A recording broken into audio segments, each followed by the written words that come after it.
hari ibirori bimwe byabaye bimwe mu birori by'igihugu bari batumiyemo abanyamadini nuko haza umwe mu banyamadini ariko intebe bari bayishyize ahandi baraza arareba kandi protokole zimwe ziba zanditseho n'amazina kandi hari n'abicaza abantu we aza ayacunza abicaza araza yicara kubera ko ari umunyedini yicara n'undi munyedini bari bateguriye intebe bamwicajemo abo muri protokole bacu baramubwira bati mwicaye mu mwanya utari bati no Yesu yarakwishyuriye kugira ngo utazata agaciro Yesu yarakwishyuriye kugira ngo batazagusubiza inyuma Yesu yarakwishyuriye kugira ngo utazagira icyo ubura ahubwo noneho uzaze winjire. Amen. Mana dushimwe cyane kongeye kunezezwa no kuba hano umunsi Imana ubuntu bwayo twishimira icyubahiro cyayo no kuba tugihumeka ubwacyo no kuba twageze hano ubuntu bw'Imana. Dukomeje rero intego yacu tubwira ngo niwe twamamaza duhurira mu mwese tumwigisha ubwenge bwose kugira ngo tumurikire Imana umuntu wese amaze gutunganizwa rwose muri Kristo Yesu. Iteka Imana iravuga ukuboko k'Uwiteka muri Yesaya avuga ngo ukuboko k'Uwiteka ntikwaheze kwananirwe gukiza kandi ugutwi kwe ntikwapfuye kwananirwe kumva. Kandi umuhanuzi azaza i Siyoni asange abayakobo kandi azabakiza. Amahoro abe muri mwe. Amahoro abe muri mwe. Amahoro abe muri mwe. Ndagushimiye Data wera wo mu ijuru mu izina rya Yesu. Ndagushimira ko dukunda, ndagushimira ko tuzi, ndagushimira ko turwanirira, ndagushimira ko uri kumwe natwe hano. Turakwinginze kuvuga n'imitima yacu n'ubwenge n'ubugingo, turakwinginze ngo duhishurire imigambi yawe. Kuko kwawe ntikwaheze munanirwe gukiza, ugutwi kwawe ntikwapfuye munanirwe kumva. Wumva ibyo abasore n'abagaragu bawe bateraniye hano bakubwira muri iki gitondo, kandi nawe tubwire twumve, ugatuguteza amatwi, Yesu Kristo umwana wacu. Amen. Mwicare.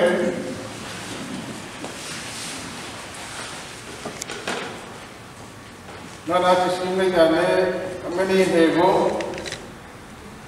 turiho tugendana nayo yuko tugomba kwamamaza Kristo mu bintu byose, yuko tugomba kuburira abantu, yuko tugomba kubigisha iby'ubwenge bwose, yuko tugomba kubategurira no kwitegura kuzamurikira Kristo, tubamurikira Imana batunganijwe muri Kristo.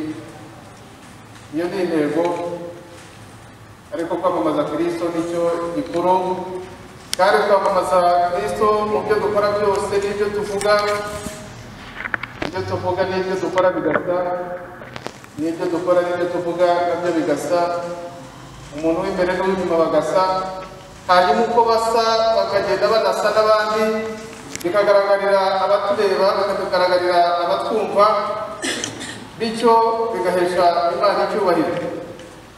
Kugira ngo ibyo bishoboke, bijyana n'uwo turiwe n'abo turi bo, nuko kugira ngo wamamaze Kristo nuko umuzi, kandi kugira ngo umumenye nuko umenya se, kandi kigaragaza ko uzi se nuko ukora ibyo ashaka, kandi iyo ukora ibyo Imana ishaka nuko ubona ibisubizo by'umunsi ku munsi, nuko aho uri utuza ukumva uratekanye, kandi nabo muri kumwe bakumva batuje batekanye. Mu bice badusomeye ni bibiri, hari igice cyo mu gitabo cy'umuhanuzi Yesaya 59 ndetse n'ubutumwa bwiza bwa Luka 14, hombi harimo ibibazo.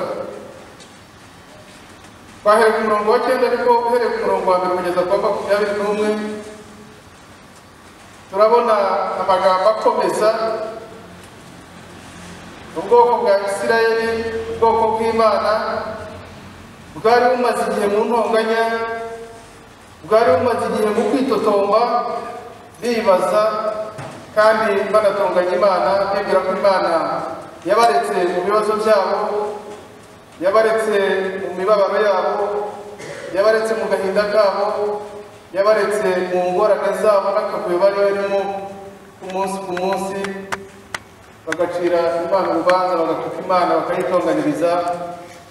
Ariko uyu muhanuzi arabakurira inzira ku murima, ababwira ko ukuboko k'Uwiteka kutaheze. Ikibazo ntabwo kiri ku Uwiteka, ahubwo arababwira ko ikibazo ariho kiriho.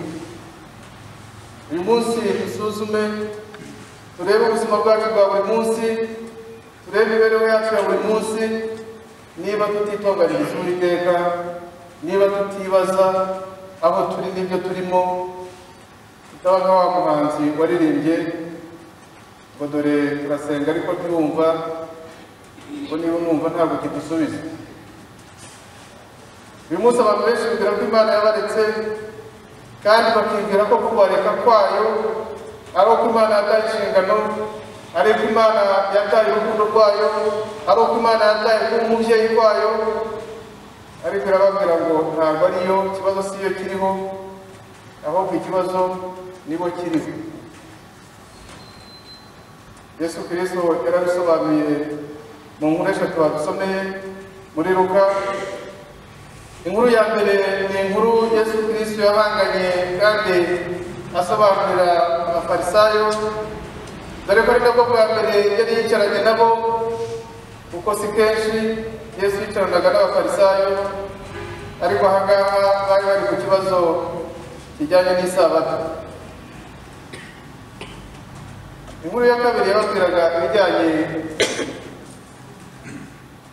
n'ubuzima bw'umuntu, uko umuntu agomba kwitwara iyo ari mu bandi, agaciro yiha kugira ngo aze guhura n'akabandi, kugira ngo umuntu imyitwarire n'imigenzereze ye ize gutuma yamamaza Kristo, kandi mu kwamamaza Kristo bitume abona icyubahiro ahawe n'abandi atari icyo ubwe yihata. Ariko inkuru ya gatatu yo muri Luka iratubwira ubundi buryo bwo kwamamaza Kristo, cyane cyane dutumira abantu. Gutumira abantu, Yesu Kristo aravuga ngo twe gutumira abo twibwira ko nabo ubwabo bazadutumira turi ku kigero kimwe gusa.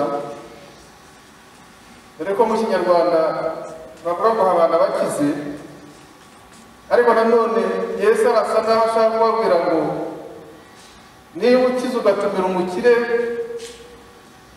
wirinde, kuko hari ibintu bibiri. Icya mbere, hari umukene wibagiwe uri hariya. Icya kabiri, ariko wa mukire wibwira ko utumiye urasa n'aho umushyize mu mwenda, kuko urabona nagutumiye nanjye uzamubona, natagutumira bizaba ikibazo hagati yanyu mwembi. Ariko Yesu arababwira ikintu gikomeye, udakwiye gushyiramo undi umwenda, ahubwo ko umwenda bawuhawe tugomba kuha Imana, kandi nayo tuzi ko tuyitura ku byo yaduhaye, tuyitura ku byo yadutumye n'ibyo yadushoboje. Hanyuma kandi muri Yesu Kristo ibyo bigakemuka. Muri ubu buzima turimo nk'urugendo, muri ubu buzima turimo dufite aho butangirira tumenya, ariko aho bugarukira tukaba tutahazi mu buryo bw'umubiri, uretse kubumenya mu buryo bw'umwuka, ko burangirira aho bwatangiriye. Mu Mana niho ubuzima buturuka, kandi mu Mana niho n'ubuzima bukomereza. Hanyuma kandi tukamenya ngo tugezeyo ni Kristo, we wavuze ngo ni inzira n'ukuri n'ubugingo, ntawe ujya kwa Data ntamujyanye. muri iki gitondo twamamaze Kristo, ariko twamamaze Kristo tuzi ngo tumwamamaza dushaka ibisubizo by'ibibazo, tumwamamaza twebwe twiteganiriza kandi twitegura ibiduhesha amahoro, ibidushoboza kuba muri ubu buzima dufite umutekano, cyane ko Imana yaremye ijuru n'isi ishyiraho itangiriro n'iherezo, ariko iduha n'amahirwe. Mbere Imana imaze kurema isi, icyo yakoze ni kimwe n'uko yashyizeho gusabana hagati yayo n'umuntu, irangije iha umuntu amahirwe y'uko icyo umuntu azajya ashaka cyose azajya akisaba, ariko umuntu nawe agakora icyo Imana yamusabye. Igitabo cy'Itangiriro igice cya 2 umurongo wa 16 na 17, Imana imaze gushyira umuntu mu busitani bwa Edeni, yaramubwiye ngo ibintu byose nabiguhaye, uzarye unywe, ariko igiti cy'ubugingo ntuzagikoreho. Ibyo ngibyo bituma ariko kantu konyine Imana yasabye umuntu kugira ngo usabane bugumeho, kandi ibyo byatumaga uko bukeye uko bwije umuntu yarabonaga Imana akabona ibisubizo, hanyuma nawe akumva aratekanye. Ariko mu gice twasomewe, umuhanuzi Yesaya yabwiwe kandi yerekwa ukwitonganya kw'aba bantu, cyane ko bitonganyaga bazi ko Imana yabaretse. Mu kwitonganya kwabo, Yesaya arababwira kandi akaragura inzira ku murima. Umurongo wa mbere arababwira ngo ntabwo ukuboko kw'Uwiteka kwaheze unanirwe gukiza, n'ugutwi kwe ntikwapfuye ngo unanirwe kumva. Hanyuma kandi guhera ku murongo wa 2 kugeza ku wa 8 agasobanurira abantu ko ibyo Imana yabasabye babyishe, bamaze kubyica bizanira ingaruka, bizanira akaga.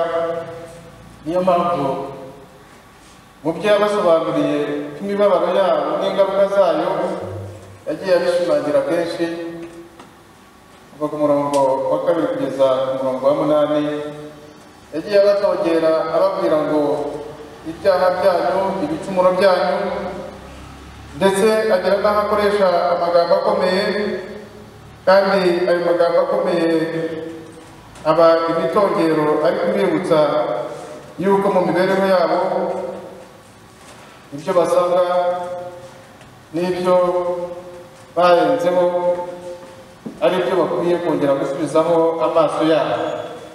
Umurongo wa 2 yarababwiye ngo ahubwo gukiranirwa kwanyu niko kwabatandukanyije n'Imana yanyu, ibyaha byanyu nibyo bitera kubima amaso bikanga kumva. Umurongo wa 3 bavuga amagambo aho bakomorega amaboko yanyu yahindanijwe n'amaraso, intoki zanyu zanduzwe no gukiranirwa, akanwa kanyu kavuga ibinyoma, n'ururimi rwanyu ruvuga ibibi by'ibihwemo. Ikibazo ntaho kiri, ikibazo kiri kuri twebwe, ikibazo kiri kuri jyewe, ikibazo kiri kuri wowe uri hano muri iki gitondo, ntabwo ikibazo kiri ku Uwiteka. Muri iki gitondo ngira ngo wibaze, utekereze, ndetse nta nubwo ikibazo dukwiye kugishakira hanze y'ubuzima bw'abo turi bo, tubaze tukishakireho. Uyu munsi ikibazo kiraba, umuntu akagishakira kuri mugenzi we, umugabo ku mugore, umugore ku mugabo, umukozi ku mukoresha, umukoresha ku mukozi, abaturanyi ku bandi. Ariko muri iki gitondo ijambo ry'Imana rivuga ngo ni wowe ikibazo. Ijambo hano rivuga abantu mwebwe, cyangwa se hano bakoresheje amaboko yanyu byanyu. Abisirayeli babwiwe ibyabo inshuro 9 kuva kuri uyu murongo wa 2 kugeza umurongo wa 9, barababwira ngo ibicumuro byanyu, ibyaha byanyu, iyo byanyu biraza inshuro 9 ziravuga ngo umuntu ubwe mbere yuko ashakira ikibazo hanze abanza akishakireho. Niyo mpamvu rero muri iki gitondo kugira ngo tubone agakiza k'Imana, kugira ngo tubone za mbaraga zo kwamamaza Kristo. Twisuzume. Hari amagambo akomeye ku murongo wa 5 bayakoresheje bahereye ku muco w'iwabo ujya gusa n'umuco nyarwanda. Baravuga ngo baturaga amagi y'impiri bakaboha urutagangurirwa, uriya amagi yabo arapfa, wamena igi agahumukamo inshinga. Ikibazo nta kiri. Ikibazo ni uko amagambo ava mu bantu, imitekerereze iri mu bantu, ibikorwa byo biva mu bantu nibyo bitera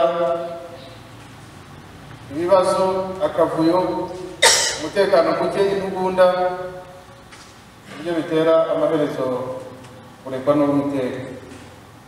Amagambo rero bakoresheje impiri birasobanura ubumara, birasobanura uburozi butokoza ubwonko, bwica umubiri, ariko n'ubutera akavuyo, n'ubutera abantu gushwara. Ariyo mpamvu mu magambo bavuga, ariyo mpamvu mu bikorwa bakora ngo bameze nk'impiri. Hanyuma urutagangurwa cyangwa se igitagangurirwa nk'uko tukizi, murabizi kigenda kiboha ubudodo hirya no hino, birasobanura imitego abantu batega abandi. Uzasanga muri ubu buzima turimo, uko Abisirayeli bari bameze niko abantu batuye isi uyu munsi bameze, niko bamwe mu Banyarwanda bameze, niko bamwe mu Banyabyumba bameze, niko abantu bameze. Abantu baravuga amagambo asesereza abandi ameze nk'ubumara, abantu baratanga ibyica, abantu baratega abandi imitego. Ikibazo ntaho kiri, kandi iki nicyo kibazo Uwiteka, iki nicyo gitera agahinda, iki nicyo kizana ingorane. Ariko abantu bagakomeza kwitonganya, bagakomeza kuvuga ngo Uwiteka yarabaretse. Ni nabyo bakomeje gushimangira ku murongo wa 12 kugeza ku wa 15, bakagaragaza ko batabona ubutabazi bw'Imana mu mibereho yabo, ndetse bakagaragaza intimba zabo n'agahinda. Nuko wagera ku murongo wa 14 kugeza ku wa 15, n'ubundi naho ukahasanga ko byinjira no mu miterere y'ibigo n'inzego zitandukanye, harimo noneho n'ubundi bugambanyi, harimo kwangirika, harimo ruswa, harimo akagambane, nk'uko iyi mirongo igenda ibigaragaza, kandi dukwiye nayo kureba. Byavuye ku muntu bijya ku rwego rw'ibigo. Ariyo mpamvu ugenda ugasanga mu bigo runaka kugira ngo ubone akazi birasaba gutanga ruswa zinyuranye, kugira ngo ugere ku muntu birasaka ikimenyane runaka kinyuranye. Ibyo nabyo babisobanuye kuri iyo mirongo ya 14 na 15. Bavuga ngo imanza zitabera usubizwa inyuma no gukiranuka ugahagarara kure, kuko ukuri kwavuye mu nzira, kandi gutungana ni kubasha kwinjira. Uwiteka ararakaye. Muri iki gitondo kugira ngo twambaze Kristo, biratubwira ngo twebwe twisuzume, twigarukeho, kuko kuva umurongo wa 15 agace ka 3 tukagera kwa 20, Imana imaze kubona kwitonganya kw'abantu n'ibibi byabo, irashaka kugiramo uruhare kugira ngo ibakize. Irashaka kugiramo uruhare kuko yamaze kubona ko umugaragu wayo Mose yohereje udahagije, ahubwo irashaka kwizira ubwayo. Niyo mpamvu kuza kwayo umurongo wa 17 na 18 Imana ubwayo irazana intwaro yayo kugira ngo itabare, ariko ikanayikoreshereza ubwayo, kuko ku murongo wa 12 bavuga ngo iyo Mana yambara gukiranuka nk'icyuma gikingira igituza, yambara agakiza, ikaba ingofero, yambara n'imyenda yo guhora, ayigira imyambaro yambikwa umwete nk'umwitero. Aya ni amagambo n'ubundi ateganye cyangwa asa n'ari urwandiko Pawulo yandikiye abo mu Efeso igice cya 6 umurongo wa 13 kugeza ku 16 tunegereye mu ntwaro zitandukanye z'umukristo agomba kurwanana azambara, kuko Imana yazikoresheje ubwayo. Imana yazambaye, yarazikoze, irazambara, irazikoresha kugira ngo ishobore gucungura umuntu, ariko kandi ishobore no gukubita hasi umwanzi w'umuntu kugira ngo umuntu ashobore kugenda yemye nk'uko Imana yamuteganije. Niyo mpamvu umurongo wa 20-21 Imana itanga ayo masezerano, kandi amasezerano ikayatanga mu buryo y'ubwayo igiye gukora ubutabazi yohereje, kandi ije mu buryo bw'umwuka. Ku murongo wa 20 avuga ngo umucunguzi azaza i Siyoni asange ba Yakobo bahindukira bakareka gucumura, ubwo Uwiteka avuga. Umurongo wa 20 avuga ngo maze aravuga ati n'iryo sezerano nabo umwuka wanjye ukuriho n'amagambo yanjye nsize mu kanwa kawe ntibizatandukana n'akanwa kawe n'akanwa k'urubyaro rwawe, kandi n'ak'ubuvivi bwawe uhereye ubu ukageza iteka ryose nibwo Uwiteka avuga. Haleluya. Muri iki gitondo Imana yatanze ihumure, nubwo cyagenze gutyo abantu tugacumura, nubwo byagenze bityo tugacumura ku Uwiteka, tugacumura no ku bandi, tubabwira amagambo mabi, tubakorera ibikorwa bibi, byagereranyijwe hano n'ubumara bw'impiri cyangwa ubugome bw'impiri, byagereranyijwe hano n'imitego y'itagangurirwa, byagereranyijwe hano n'ibintu bitandukanye nk'uko bagiye babivuga, ariko uyu munsi wagereranya n'ibyo ubona mu buzima bwawe bwa buri munsi, aho utuye, aho uba, aho ukora, aho ugenda, uzasanga ibi bisa n'ibyo tubona, hanyuma n'ingaruka zikaba izo ngizo nk'uko bigenda bigaragara. Kandi noneho uko bigenda bigaragara niko uyu munsi dusabwa kugira icyo dukora. Imana yatanze ihumure ko ibyo izabihindura. Imana yatanze ihumure ko izanye amasezerano mashya, kandi ayo masezerano mashya niyo Kristo yaje gushimangira. Kristo yaje gushimangira aya masezerano mashya mu buryo butangaje, kuko yaje ari intumwa y'Imana, aza afite ubutumwa bukomeye, azaje gushimangira urukundo rw'Imana nk'uko Yohana 3 tubimenyereye 16 urukundo rw'Imana itanga umwana wayo, kuko yari imaze kubona ko y'ubwayo yohereje Mose iranga ishyiraho akayo, ariko ishaka ko abantu bagira umuntu uhama hamwe. Yesu Kristo rero araza, aje nicyo cyatumye amaze kubona ubugome bwariho n'ububi bwariho, hari n'ingaruka. Disikuru ye ya mbere yasomye Luka 4:17, bamuhereza igitabo cy'umuhanuzi Yesaya, arakibumbura, arasoma ati umwuka w'Uwiteka ari kuri jyewe, kuko yansigiye kubwiriza abakene by'ubutumwa bwiza, ambwira ngo umuntu impumyi n'ibipfamatwi bizibura, gukiza indwara zitandukanye, hanyuma no gutangaza umwaka umwami Imana agiriyemo imbabazi.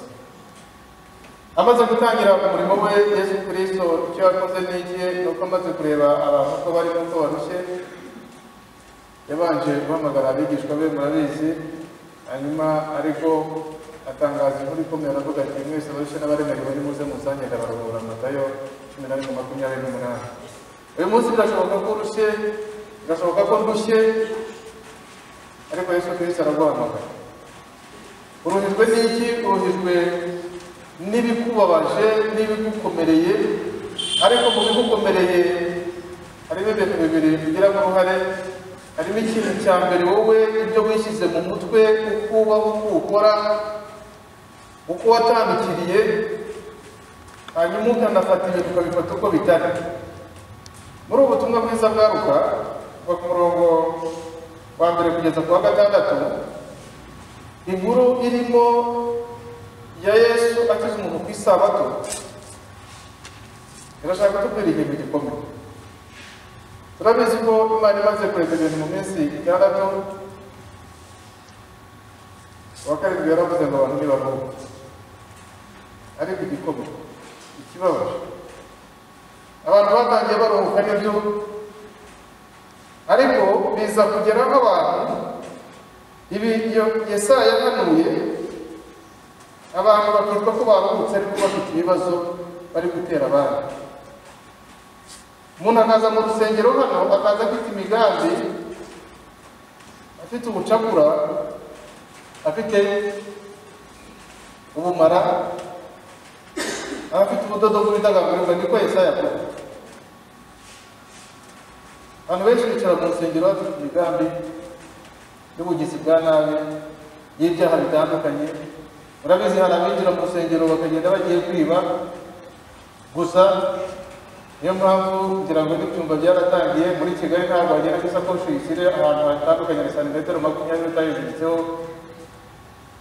Ntabwo wakwicara ngo unanirwe kureba impande zawe.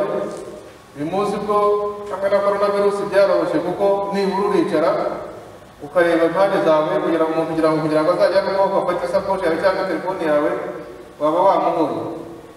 Ariko abantu bicaraga mu rusengero mwicaranye, bikaba twegeranye, kandi nibyo niko byari bimeze, ariko akakwegera cyane telefone akayitwara, akakwegera cyane isakoshi cyangwa ikofi akayitwara.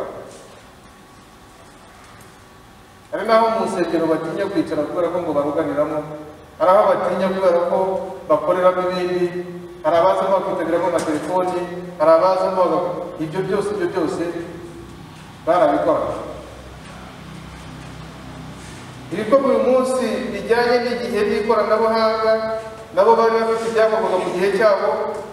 Ibyo ni byo Yesu Kristo yaje arareba, arababwira, bashaka kubaha urugero, arababwira ati isabato ni ukuruhuka ariko ukaruhura na mugenzi wawe. Haleluya.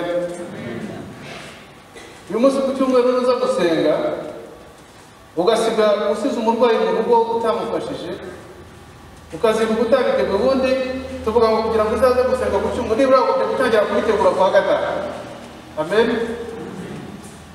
Ku wa gatanu nibwo wagomba gutangira gutekereza uko uzajya mu materaniro yo ku cyumweru gushengerera Imana, hanyuma ukamenya ngo nzambara iki, nzatura iki, hanyuma nzasiga mu rugo bimeze bite. Ibyo byose ukamenya ngo niko bimeze. Niba uzasenga iteraniro rya mbere, niba ari irya kabiri, ukaba wamenye ngo wabishyize mu mibare urabizi, noneho ukaza byose babishyize ku ruhande. Na mu gitondo wakuruka byuka ufite wa mutima wo kuza gusenga, urasuhuza uwo mwabyamanye, urifuriza aho mwabanye, aho muri kumwe mu nzu, urasiga ibintu byose biri ku murongo, hanyuma uze gusinga Imana icyo gihe uzaba uruhutse. Yesu Kristo rero amaze kubona ko bari bafite ubwo bumara, bafite n'iyo mitego, bafite n'ibindi bibarimo, arababwira, abaha urugero. Baza ku isabato, ku munsi w'isabato akiza umuntu. Mu muco wabo w'abafarisayo ibyo ntabwo byari bisanzwe, nta nubwo byari byemewe kugira icyo ukora. Nuko ababaza kiriya kibazo cyabagushije hasi. Nuko arababaza ati, ninde muri mwe ufite indogobe cyangwa inka, icyo ngicyo cyangwa icyagwa mu iriba muri ibyo ngibyo ntiyagikuramo muri ako kanya nubwo ari ku isabato? Amen. Ahandi baratubwira ngo nujya gutura ituro ryawe ukibuka ko hari ikibazo ufitanye na mugenzi wawe, rya turo uripfumbatize, usubireyo ubanza ujye kwikirana nabo. Iyo niyo sabato Imana yemera, niyo sabato nzima, niyo sabato Yesu Kristo yakoze kandi arayikorerwa, aranayigukorera, kuko kuri iyo sabato niho umunsi w'isabato usanzwe, ntabwo ndi bubitindeho, ariko ndashaka kuvuga ikintu kimwe mu cyumba. Ku munsi w'isabato wari usanzwe, ku minsi Yesu yagomba kurangiza ubuzima bwe, umunsi Yesu yagomba kurangiza ubutumwa bwe muri iyi si, umunsi w'isabato murabizi aho yari ari ku munsi wa gatandatu. Yari ari mu kurwana urugamba rwanjye. Amen. Yesu yari ikuzimu arimo kurwana urugamba rwa nyuma rwo kugira ngo yambure Satani ububasha n'ubushobozi, bwa bubasha n'ubushobozi butanga bwa bumara bw'imiri, bwa bubasha n'ubushobozi butanga ya mitego y'ibitagangurirwa. Kuwa gatandatu yari arimo arwana urugamba. Kuri uwa gatandatu yari ari ku kazi. Niyo mpamvu ako kazi yakarangije ku cyumweru mu gitondo, ava yazamukanye urufunguzo rw'ubwami n'ubutware, ariko amaze gutsinda Satani, amaze kumutsindagira hasi, azamuka atangaza inkuru y'amahoro y'uko uhereye icyo gihe nta muntu uzongera kuguzwa n'imitego ya Satani. Niyo mpamvu amaze kuzuka yaravuze ngo n'abigishwa barababwira ngo amahoro abe muri. Amen. Iyi niyo mpamvu Abangilikani n'andi madini umunsi wo ku cyumweru tuvuga ngo niwo munsi w'isabato, kuko ni umunsi Kristo yabohoye benshi kubw'ingoyi z'ibyaha n'ibicumuro.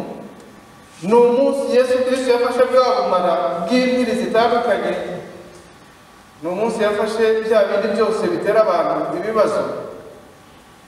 Ni umunsi yavuze ngo umuntu naboho, ni umuntu niyinjire mu masezerano mashya, niyinjire mu bwato bushya, dore abahaye isinzi, dore abahaye intwaro, nuko arababwira ngo amahoro nabe. Iyo sabato rero niyo hano tuvuga ngo iyo twamamaza Kristo, iyo waje hano gusenga mu gitondo cyangwa mu masaha, iyo waje gusenga ubuje kwifatanya na Kristo, ubuje kumwamamaza, ubuje kumubwira ngo ibyo wakoze kuri cya gihe ndabyemera, ubuje kuvuga ngo nje kugushima, nje kugushengerera, ariko nje no gushaka imbaraga ziri butume nkora n'ibindi. Niyo mpamvu ku murongo wakurikiyeho, umurongo wa 7 kugeza ku 11, yababwiye indi nkuru, abwira ko kugira ngo umwamamaze nuko mu buzima bwawe uzagira kwicisha bugufi. Amen. Kugira ngo twamamaze Kristo mu mibereho yacu ya buri munsi, nuko tugomba kwicisha bugufi imbere y'abandi aho turi hose, hanyuma muri uko kwicisha bugufi akaba ariho dusangwa, akaba ariho duhurira no gushyirwa hejuru. Nyarwanda yaciye umugani ngo aho wambariye igihindi ntuzahambarire ibicoce. Yesu Kristo aravuga ngo nibagutumire, iki gihe uri umutumirwa, ariko mu nkuru iri bukurikireho turi busange nawe watumiye, mutege amatwi umuntu hamwe. Hano barakubwira ngo nutumirwa ukajya mu birori, uyu munsi byaba bitangaje, byaba ari ibidasanzwe, uje mu materaniro, uri umukristo usanzwe, ukaza kwicara hano ku ntebe ya seguderi, kandi iyo ugiriye asaburi niba ashobora kuba mugenzi wanjye mwene data, mu byubahiro byanyu mwicaye ahatari hano muze mbajyanire. Nutamba kuba hari ibintu muzi imbere, ibyo byose hari icyo bizaba bikongere, hari agaciro bizaba. Ahawe hari inyuma, kugira ngo kuvane hari imbere akujyana inyuma, hari ikintu uzagutakaje none muri icyo gihe. Yesu aratubwira ngo kugira ngo tumwamamaze, nuko mu mibereho yacu tugomba kugira ya myitwarire. Hari ibirori bimwe byabaye, bimwe mu birori by'igihugu, bari batumye n'abanyamadini, nuko haza umwe mu banyamadini,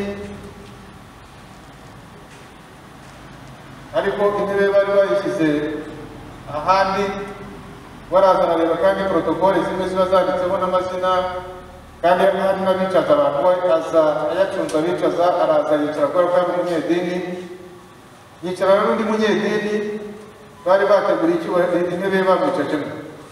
Abo muri protokole baje baramubwira bati mwicaye mu mwanya utari, bati no, ati njyewe ati si umunyedini mugenzi wawe, barababwira batarimo ntabwo ari uko soko twabiteguye aranga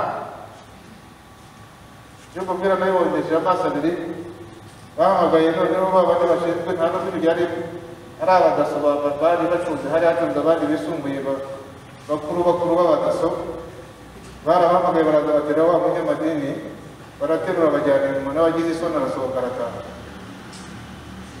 Ibyo byatesheje ikibazo. Kwamamaza Kristo mu myitwarire yacu nuko twebwe tugira kwa guca bugufi, kandi noneho kwa guca bugufi ukaturinda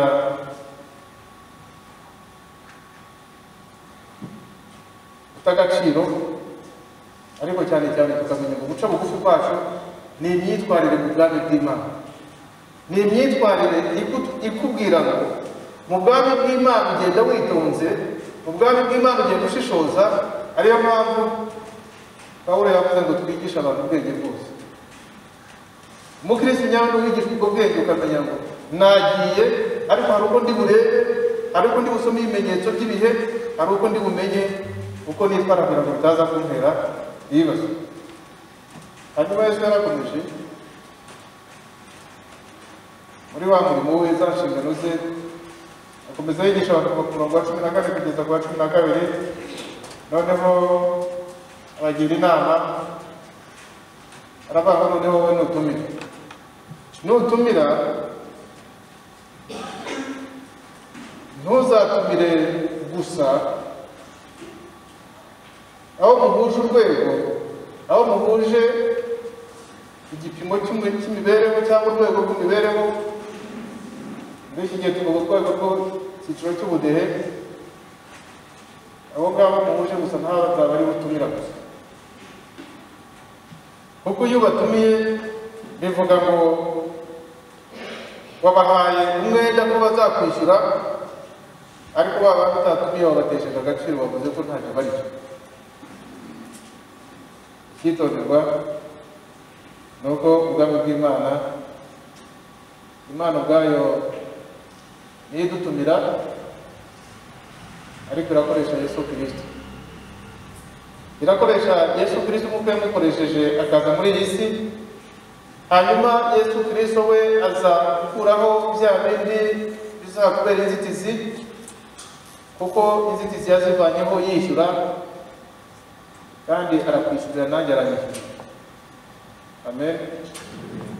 Yesu Kristo ni isura, ni ishusho, ni intangarugero, ni icyitegererezo cy'ubwami bw'Imana dukwiye kugenderaho, tukamenya ngo ubutumire dufite, urwego dufite, ubuzima dufite, Yesu yarishyuye. Yesu yarakwishyuriye kugira ngo utazata agaciro. Yesu yarakwishyuriye kugira ngo batazagusubiza inyuma. Yesu yarakwishyuriye kugira ngo utazagira icyo ubura, ahubwo noneho uzaze winjire uyu munsi, kuko Yesu atwishyurira, kandi noneho akatwishyurira tudakwiriye. Mwibuke badusomeye kuri iriya mirongo uwo Yesu yishyuriye, aravuga ngo nurarika abantu bamusangire, aba ku manywa cyangwa nijoro, ntukarare ku nshuti zawe gusa. Hanyuma ku murongo wa 13 aravuga ngo ahubwo nurarika tumire n'abakene, tumire n'ibirema, tumire n'abacumbayi, tumire n'ibyo. Haleluya. Dutumire abo bakize, dutumire abo bazima, ariko dutumire n'abafite ibibazo bitandukanye. Ariko muri iki gitondo ndagira ngo mutangarize ko uyu munsi hari abo tubona bafite ubumuga, hari abo tubona bafite ubukene, hari abo tubona bafite ubuhumyi, hari abo tubona bafite ibibazo bitandukanye, ariko ibyo ni byo tubonesha amaso. Munsi ndagira ngo mbwire ngo kugira ngo wamamaze Kristo nk'umwigishwa we muzima, ni uko mbere na mbere tubanza kwibuka ngo natwe ubwacu turi muri aba ngaba. Nanjye uri hano imbere n'aba bari hano imbere namwe muri aho ngaho mwicaye muri izo ntebe muri nta n'umwe uyu munsi wamaze ku rutoki ngo ambwire ngo njyewe ntabwo ndi muri ibi ngibi muri ibi byiciro. Dusubire inyuma muri Yesaya, kiriya gice cya Yesaya, bariya bantu icyatumye batabona ubuntu bw'Imana, icyatumye badashobora kubona ibisubizo by'Imana, batabona gutabarwa kw'Imana, ni uko aba bantu twabibonye bari babaye ikibazo. Amagambo bavuga, amaboko yabo, ibikorwa byabo byabateje kutabona ibisubizo, kutagerwaho n'ubuntu bw'Imana. Hanyuma baravuga ngo ahubwo gukiranirwa kwanyu niko kwabatandukanije n'Imana n'ibyaha byanyu. Hanyuma ngo reka amaboko yanyu yahendanijwe n'amaraso, intoki zanyu zandujwe no gukiranirwa, akanwa kanyu kavuga ibinyoma n'ururimi rwanyu ruvuga ibibi by'ibihwere. Ni ukuvuga ngo iyo turebye aha ngaha nta muntu n'umwe uyu munsi udakwiriye gutumirwa, kubera ko udafite ubumuga bwo ku mubiri ngo agire ubumuga bw'uburwayi bwo mu mutwe, afite ubumuga bwo mu buryo bw'umwuka. Abaroma 3:23 baravuga ngo uko bose bakoze ibyaha ntibashikira ubwiza bw'Imana. Uyu munsi turi hano kuko tutarashikira ubwiza bw'Imana. Uyu munsi turi hano kubera ko dufite ubumuga n'uburema n'uburwayi butandukanye. Uyu munsi turi hano kubera ko dushaka kugira ngo twinjire mu bwami bw'Imana, kugira ngo dushobore kugirirwa neza, tubone ibisubizo by'ibibazo byacu. Niyo mpamvu Yesu Kristo arimo aradutumira, Yesu Kristo arimo aradusaba kugira ngo tumubere abashyitsi, tumubere intumwa. Turabanza tumubere abashyitsi nk'uko yatumiye intumwa ze, hanyuma niturangiza tumubere abigishwa kugira ngo natwe dutume ku bandi nk'uko yatumye muri Matayo 28. Ariko tubanze twiyambure gukiranirwa, Bibiliya tuba twiyambure iryo gomwa, tubanze twiyambure iryo shyari, tubanze twiyambure umujinya, tubanze twiyambure kwisuzugura, tubanze twiyambure kwitesha agaciro, tubanze twiyambure kwishyira hejuru nk'uko twabibonye, tubanze twiyambure kuvangura, tubanze twiyambure ibyo byose. Hanyuma niturangiza twibuke ngo Matayo 6:33, mbere yo gushaka ibyubahiro baratubwira ngo mubanze mushake ubwami bw'Imana no gukiranirwa kwayo, ibindi byose tuzabyongera. Umwami Salomo ageze ku musozi Gibeyoni, amaze gutanga igitambo Imana ikanezerwa, yaramubwiye ngo usaba icyo ushaka, asaba ubwenge. Uyu munsi muri iki gitondo agira ngo dusabe ubwenge, kandi ubwo bwenge Pawulo abwira abo mu Ikorosi, abwira abantu kwamamaza Kristo, yarababwiye ngo twigishe abantu iby'ubwenge bwose. Kuba gushaka Imana ni ugushaka ubwenge, hanyuma kubona ubwenge niko gusubiza iki kibazo. Matayo 20:28 ngo mwese abarushye n'abaremerewe nimuze munsange ndabaruhura. Kandi noneho amagambo akurikiyeho 29:30 ho barabitubwira neza, baranaduha igisubizo kizima. Mwemere kuba abagaragu banjye, munyigireho kuko ndi umugwaneza kandi noroheje mu mutima, namwe muzabona uburuhukiro mu mutima wanyu, kuko kunkorera kutaruhije n'umutwaro wanjye utaremere. Haleluya. Hanyuma kandi dukore ibyo tuzirikana ko Yesu tugomba kwamamaza yadutumyeho, aradutumira, yabaje gutumira abigishwa. Yari ku murongo 19 arababwira ngo nimunkurikire nzabagira abarobyi babo. Muri iki gitondo ndagira ngo wemere ko wakire ko ikibazo kitari ku Mana, ikibazo kitari kuri Kristo, ikibazo cyari kiri kuri wowe, ariko Kristo aragira ngo agutumire kugira ngo icyo kibazo kimuzanire, numara kukimuzanira nawe aguheshe igisubizo, hanyuma igisubizo nawe ubere abandi igisubizo, kugira ngo ugende kugire umurobyi w'abantu nawe ushake abandi baza kuri Kristo.